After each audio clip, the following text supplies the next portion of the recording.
Why, hello there. Ladies and gentlemen, boys and girls, children of all ages, my name is Mr. Dogboat333, and welcome back to Hearts of Iron 4, The New Order, The Ruin. Now, last time we joined each other in TNO was with the nation of Ukraine. Well, originally the Reich Commissariat of Ukraine, but we rose up with the communist rebels and stood up against the German fascists, kicked their teeth in, and managed to establish a state for the workers, by the workers, and totally not going to be curb stomped by the Germans once the Civil War is over. Never. I don't know why you guys would suggest that. Anywho, it's been a while. Let me see, what was the last time I uploaded a normal HoI 4 video? Oh, it was in April. That was about 2 months ago. Not the worst. 2.5 months ago, actually. Not the worst window of lack of releases, but I've been busy with IRL stuff. A lot of stuff I'm not going to get into just because it gets a little messy and personal, but school. It was my last semester for my bachelor's, which I have gotten. So I feel pretty nice about that. 2, work. That was wrapping up.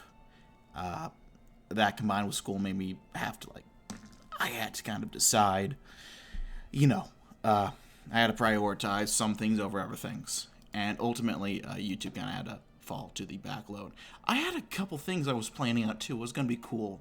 But I had to cut it off. But we're back. And in order to celebrate, we're hopping back to TNO. And I'm actually going with a suggestion that one of my regular commenters has decided to send me. A kind young man, or old man, or young woman, or old woman, or young non-binary individual, or old non-binary, whatever this person is. Jonathan Lopez. Every time I read his name before, I thought it was Jonathan, but looking at it, it's like, oh no, there's no N there. But yeah, Jonathan Lopez, 8038, has asked me to play Tyumen in TNO, and it's been a while since I hopped into Russian Warlord in TNO. And so I figured, you know what, why the heck not? So I just gotta find them. There they are. The West Siberian People's Republic, also known as Tyumen. Russia was a land of battling cliques long before the days of the Soviet Union falling to the Germans. The chaotic days after Lenin's death, multiple successors vied for control of the young Union. For a brief moment, it appeared as though the crown might pass to Joseph Stalin, but tragedy struck. Stalin met with a mysterious and untimely demise, and his supporters were scattered across the Union, relegated to positions of no importance as Bukharin secured control. One of these men sent to Siberia was Lazar Kaganovic, and he never forgot the teachings of his mentor. When the Union collapsed under the weight of the German invasion, Kaganovic was quick to act, securing the support of Field Marshal Rokossovsky and Lieutenant General Karbyshev. He took control of a massive stretch of territory from the Urals to Omsk. Kaganovic proclaimed the West Siberian People's Republic and prepared to retake the Union. It was not meant to be. Both of his allies soon distanced themselves from Kaganovic, eventually breaking away entirely. Rokossovsky seized Sverdlovsk and the Republic's northern territories, while Karbyshev's Black League took the city of Omsk and its surroundings. Now, Kaganovic is left, ruling a fraction of his former territory from the city of Tyumen. Most of his men in this situation would have given up, but Kaganovic has made stronger stuff. Soon his armies will march north and south, annihilating the traitors and reclaiming the Republic. Kaganovic is determined to reunite the Soviet Union and avenge himself and his old mentor, the original Man of Steel. There we go. So, I play both the Black League and the Ural Military District, mainly because they're the two more interesting, for lack of better terms, regions in the area. I haven't played Tyumen in a bit, or actually at all. I've played, let me think, Front, I've played Vyaka, I've played too many Komi paths to keep count of. Not the AB yet. I've played Samara. So that's almost all of the guys over here. I guess Onega counts, but I haven't played them. 2 of the 3 here. 2 of the 4... formerly 5 here. And then 1, 2, 3 of the however many. I'm not going to count that. I'm too lazy to. So, I'll actually have finished up one Russian unifying region after playing this. I don't want to do anything with custom missions. I don't think so. I don't think I care that much. So let's just go ahead and hop in. My timer started. Yeah. I'll go ahead and get it started right now. Yeah, I hope you all are doing well. I'm glad to be back. It's been a while. We're about due for a return. I don't have school anymore, at least until fall semester. I'm applying for grad school. So, no rest for the wicked. And I have work, but it's only on the weekends. So, I have nothing else to do on my weekdays, so I figured, you know what, it's about time. It's about time I return.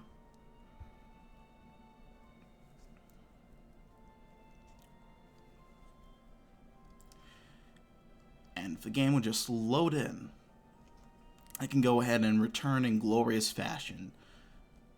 Glorious communist faction. I've been playing communist a lot recently in TNO. Well, last 2 campaigns. Before it was, the social credit guys. Which is notably not socialistic. But, you know, what are you gonna do there? Yeah, it's... Let's see.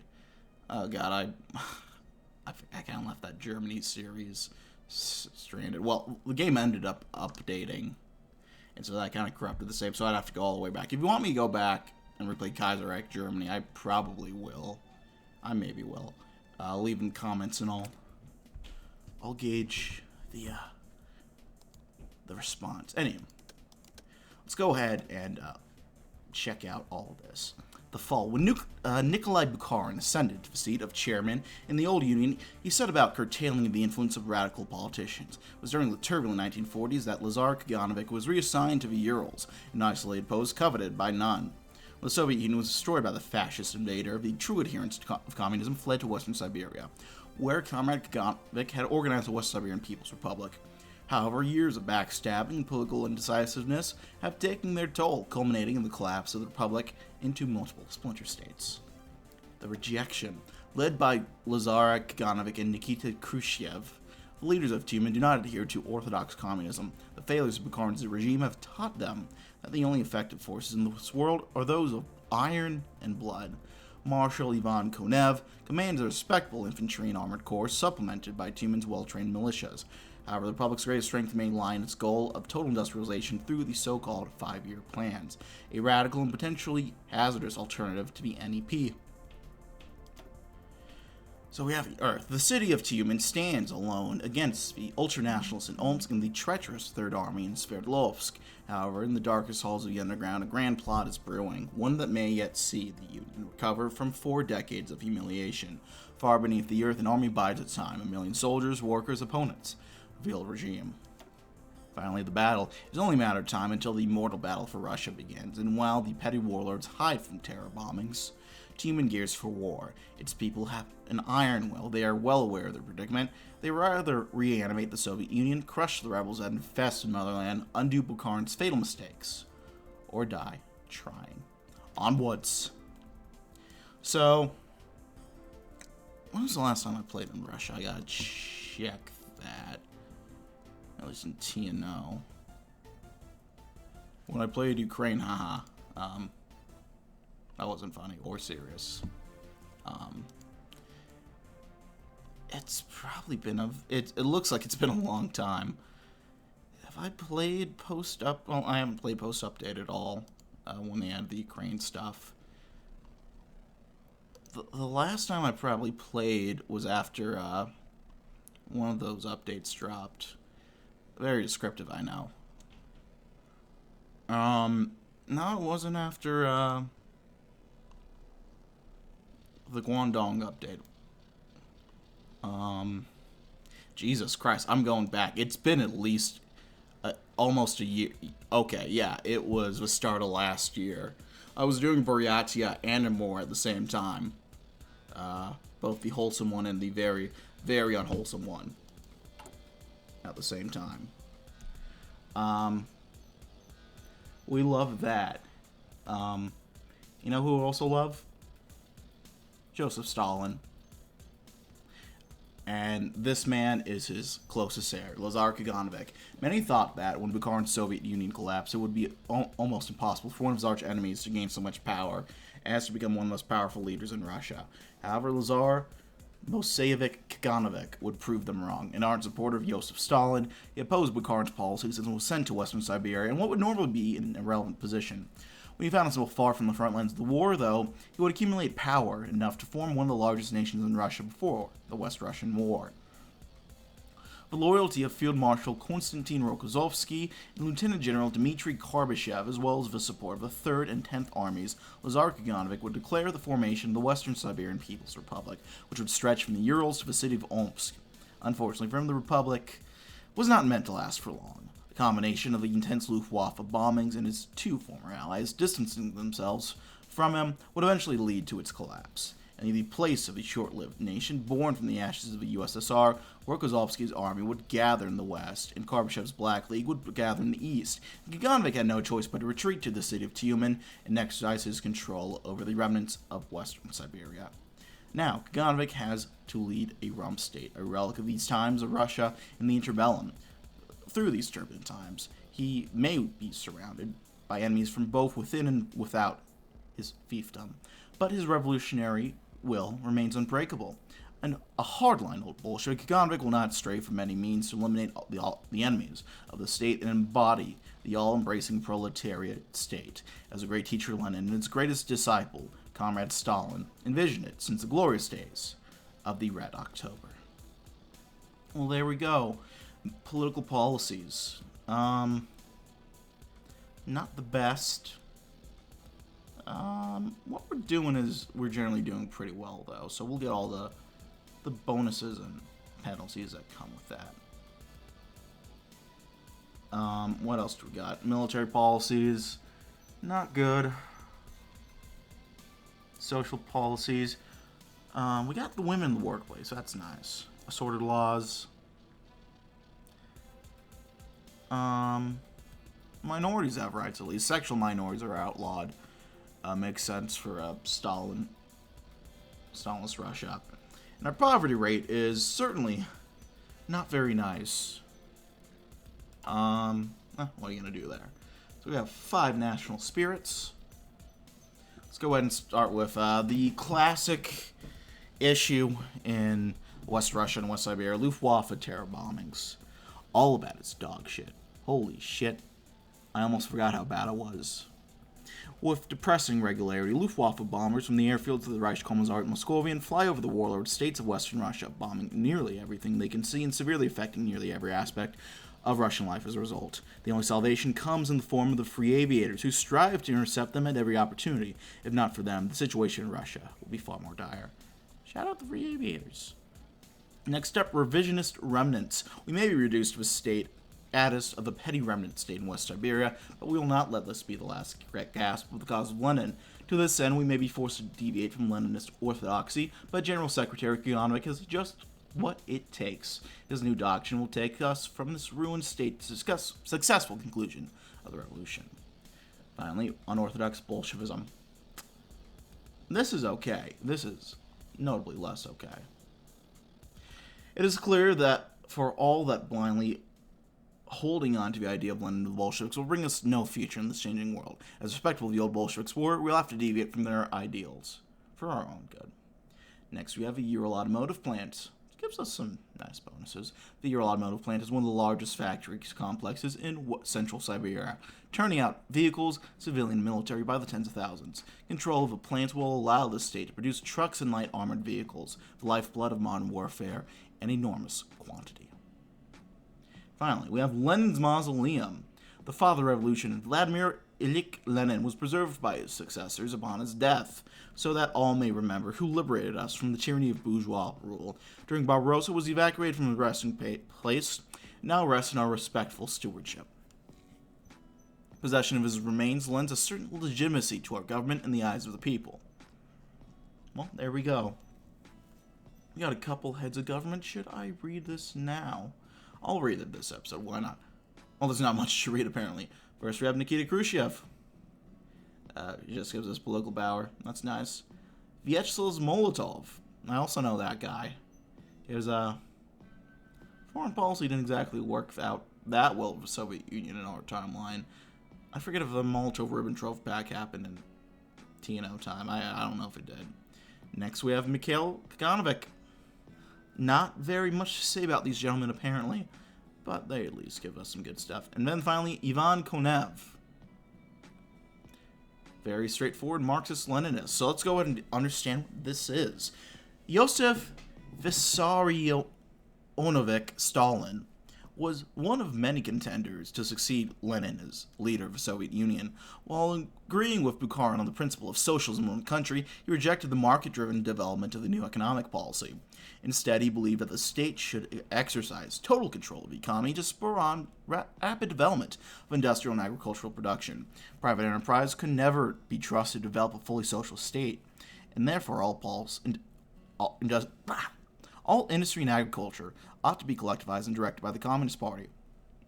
Central planners to achieve the Union's goals. A key corollary to this policy is that far from withering away after the revolution, as the old Leninists believed, the state must indeed be strengthened 1,000-fold in order to implement a full transition to a communist society. This was hearsay to the likes of Bukharin, who would triumph over Stalin in the secessionist struggle.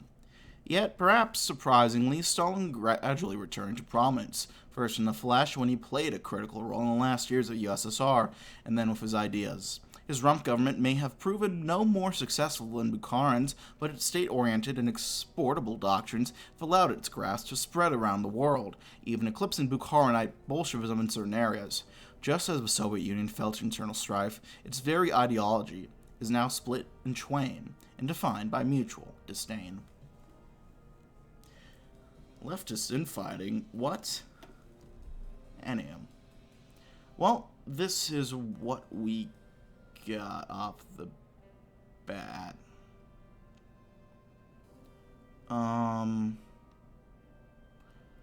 It doesn't quite matter, I suppose, what we start with. I'm gonna take a look at all of this real quick, just in case. We got some basic stuff to start off on. First off, holding out. The territories of the former Soviet Union have never seen darker days than the ones they currently experience. Petty warlords wage war against themselves, and all the while the hated fascists who started this misery send their dreaded Luftwaffe to rain death and destruction right on top of our heads. Indeed, the cruel fascists of the Reich are simply not content with our previous defeats, and would prefer to go a step further by kicking the Russian people while they are down. This state of affairs cannot continue. Chairman Kaganovich hears the plight of those who suffer, and with his aid, new strategies will be undertaken to mitigate the worst of the damages. There we go. So research slots, we get 3. I forget if we always got 3, but we get 3 now. Let's get support equipment. Let's get better rifles. The AK-47, my beloved.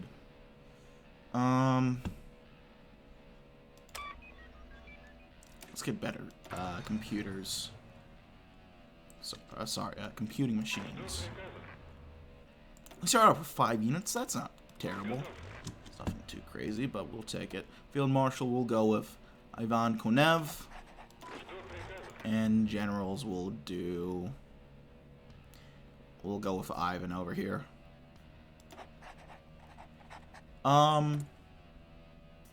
We have enough manpower to start training up some guys, but do we have... I'll go ahead and create the agency now. That's not going to cause anything. We'll go ahead and create... I'm guessing that's the NKVD. There we go. Oh yeah, this is all coming together again. Raiding and looting, reunification of Russia, little toast equipment we can buy, and warlord development. How's our economy looking so far? Our credit rating is not dog shit, but not even remotely good. We have negative real growth going for us.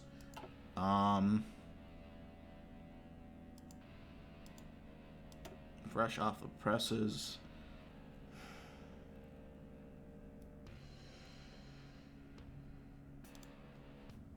Alright, we have some money. I want to see...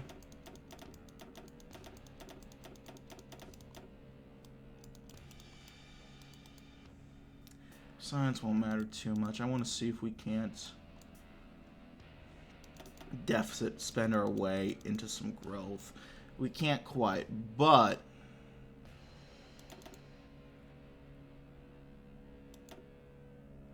we can invest into our economy, and that gets us out of the negative real growth. That gets us some actual GDP growth. So we'll just have to start off with that for now.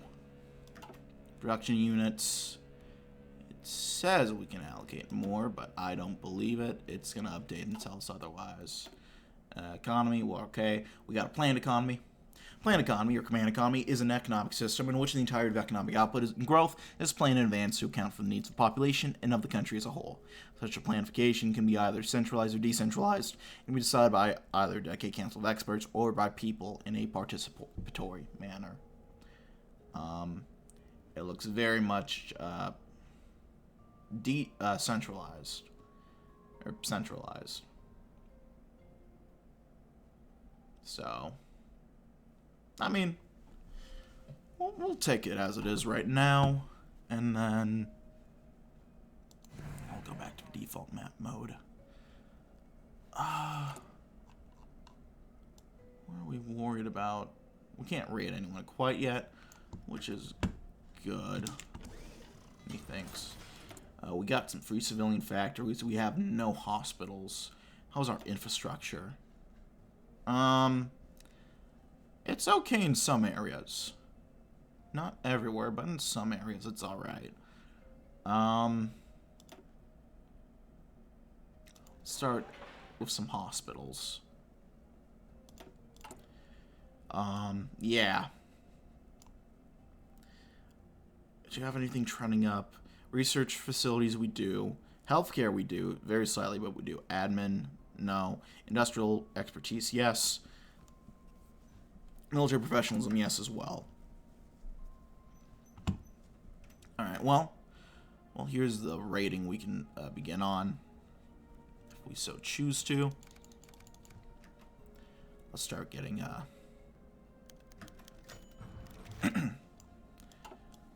going. Long live the Communist Party of Lenin and Stalin. Long live General Secretary of the West Siberian Communist Party, Comrade Lazar Kaganovich. Long live the people of Russia, the cause of the people, and the Red Army who keeps us safe. Death to the Black League in Omsk, who have betrayed the revolution, will bring ruin to all of Russia. Death to the madman Karbyshev, who leads them and wishes to plunge our once glorious nation into the darkness. Death to the traitors of that army in Sverdlovsk, who have threatened to destroy our glorious military and threatened to destroy our glorious nation, and death to the treacherous Field Marshal Rokossovsky, who leads this revolt against the glory of Comrade Kaganovich. When the traitor Bukharin assigned Comrade Kaganovich to Western Siberia, he did not realize that he would be setting the path for his own demise. When he showed his true colors and failed to stop the hated German scum from destroying our beautiful nation, Comrade Kaganovich led a glorious civil war against Bukharin in the name of his former comrade Joseph Stalin. When the Union fell, Kaganovich never ended his cause, and he formed the Great People's Republic of Western Siberia. Time did not prove our ally, however, as the traitors in Omsk and Sverdlovsk betrayed the revolution and launched a surprise attack on the capital of Tyumen. While we bravely held out and stopped these attacks, the People's Republic now lies dead. With the German bombing still plummeting what little we have to dust, the situation has now lasted for over a year. Soon, however, we'll find a way to bring justice to these traitors and restore the Union for the glory of Comrade Kaganovich and Comrade Stalin and Comrade Lenin for the people. Hoorah!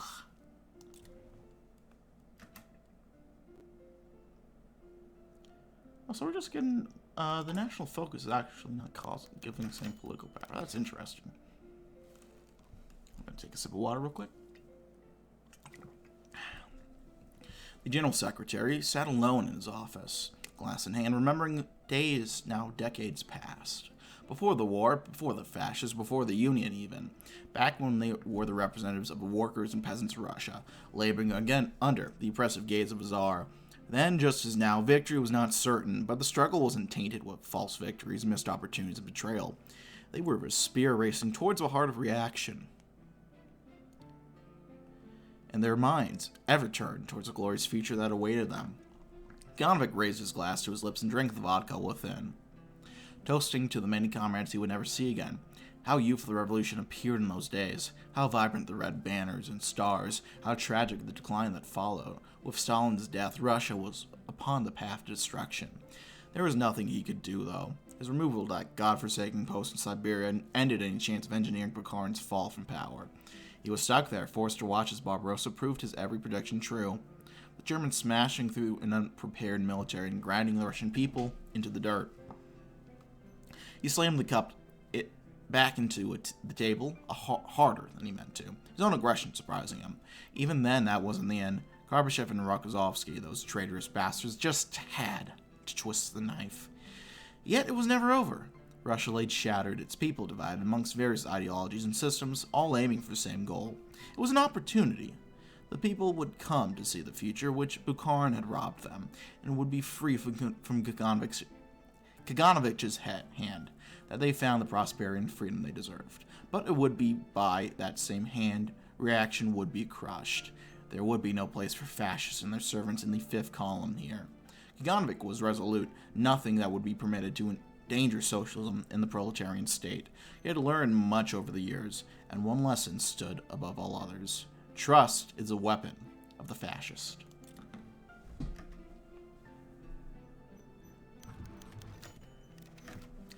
Now we have a conflicting vision. Nikita Khrushchev sighed heavily as he sat into his chair in his office. He rubbed against his temples, smoothing out the painful throbbing. If there's ever a moment where Khrushchev wanted to have a drink in his hand, it was at that very moment. He had just come back from a meeting with Kaganovich. It was about the proper way to deal with political prisoners, the undesirables and reactionary peasantry Kaganovich loathed so much. His orders were explicit. Only under the watchful eye of the revolutionary could they be led down the right path, and the terror could cure them of their false consciousness. Khrushchev, as he had many times before, attempted to guide Kaganovich to a more humane, less wasteful policy. Perhaps, Khrushchev said, they could be offered the choice between conscription and hard labor, which would solve the problem of a lack of available manpower. Kaganovich, of course, dismissed it as unorthodox and not in line with Marxist-Leninist thought. Dismissed, Khrushchev returned to his office, depressed. Needing a moment's rest, he closed his eyes and allowed himself a slight reprieve from the daily horror he was a participant in. Perhaps one day he allowed himself to imagine things would be more humane. Perhaps Marxist-Leninism could be used to enhance human life, rather than cutting it short in cruel industrial planning. Perhaps he thought with a tiny bit of childish glee, it could be used to destroy the enemy of all things moral, the Germans. Perhaps terror would be forgotten, and socialism will once again rise from the ashes of a broken and shattered Russia. One day. Unplugging my headset from my microphone. Hold on. Well, speaking of one day, end of the missile crisis. Staved off midnight for now.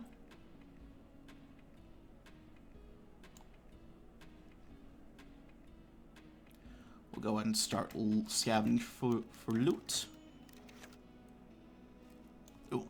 We don't expect elder siblings to be the ones exercising authority over younger siblings, yet there was Mikhail Kaganovich, an advisor to his younger brother Lazar, the Man of Steel.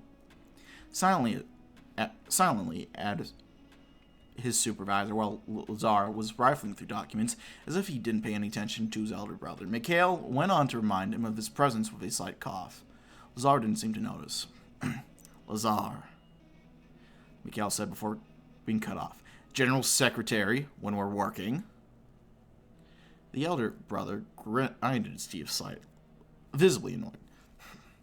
General Secretary, The German bombing issue need to be addressed. They cannot be further allowed to exercise fear tactics on the common people and destroy our industries without some kind of punitive retribution.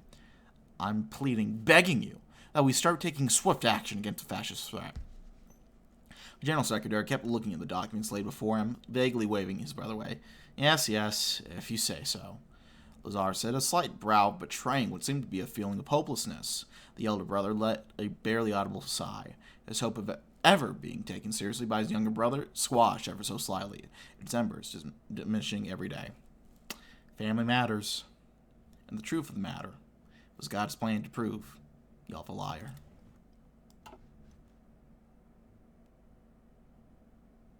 He a man, he a man, he a man.